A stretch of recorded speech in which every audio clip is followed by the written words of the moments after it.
At talaga namang pinagpala si client sa kanyang buhok dahil sa bukod na makapal na ito, kulot na kulot pa ang kanyang buhok.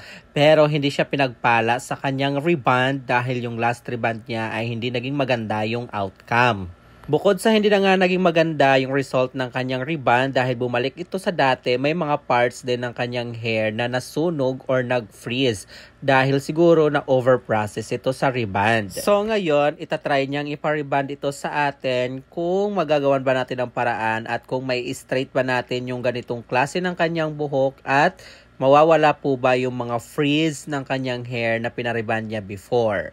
At kung gusto nyo makita ang kanyang hair transformation, simulan na natin ang pag-uunat sa kanyang buhok at ihanda na natin ang ating pangmalakasang rebond, ang ating mga kasukasuan at braso dahil mapapalaban tayo ngayon sa ating client na parang pangdalawang tao ang kanyang kapal ng kanyang buhok. At sinimulan na nga namin ditong applyan ng aming pangmalakasang pang-rebond yung buhok ng aming client. Pero inuna ko munang inaplayan yung kanyang pinaka-regrowth dahil yung nakikita nyong hindi ko inaplayan ng pang-rebond, yan po ay yung dati niyang pina-rebond na hindi naman naunat at meron pang mga parts dyan na nag-freeze.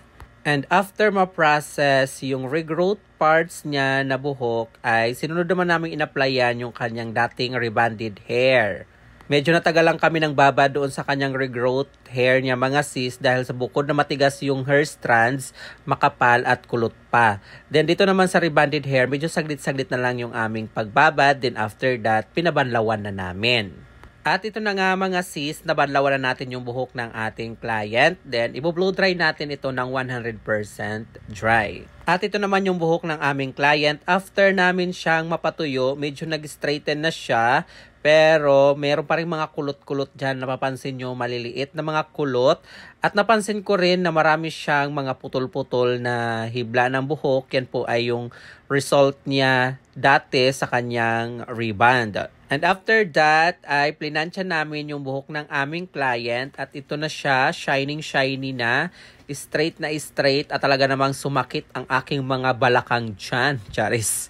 At talaga namang binigay ko ang aking 100% na lakas para lang mapaganda itong buhok ng ating client na talaga namang muntik ko ng sukuan. Charis. At pagkatapos ko nga siyang maplansya dyan mga sis, sinunod namin in-apply yung kanyang neutralizing cream. At syempre, prenasis ko muna siya bago ko siya pinabanlawan at nilagyan ng treatment. At pagkatapos ngang ma-process ang treatment, so ngayon sinisimulan na natin siyang i-blow dry. So kung mapapansin naman natin na nag-straighten na yung buhok ng ating client, pero that's not the final result dahil syempre doon tayo magbabase sa after wash result mga sis na sinend sa atin ng ating client.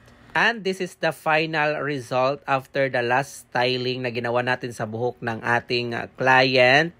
And so far, so good yung ating ginawa dito. Trust the process na lang talaga. Then check natin yung kaniyang after wash result na sinend sa atin ng ating client after 15 days. Yes, check natin yung buhok niya kung ano na yung status ng hair niya after 15 days na simula nung ating nireban yung kanyang hair at kung ano na ang hitsura ng kanyang buhok after 15 days. So, ayan, mukha na siyang buhok. Charis.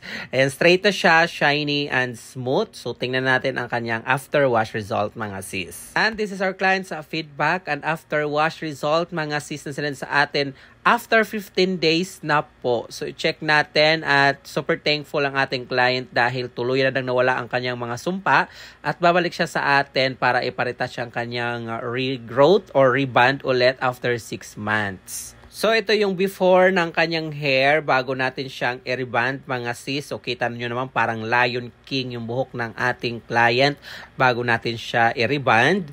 And voila! Ito na yung kanyang hair after 15 days na yan mga sis. Simula nung ni-rebond natin. Pero kita naman natin na malaki talaga yung pinagbago ng kanyang hair kahit na 15 days na yung nakakalipas simula nang ni-rebond natin. Still straight pa rin yung kanyang hair.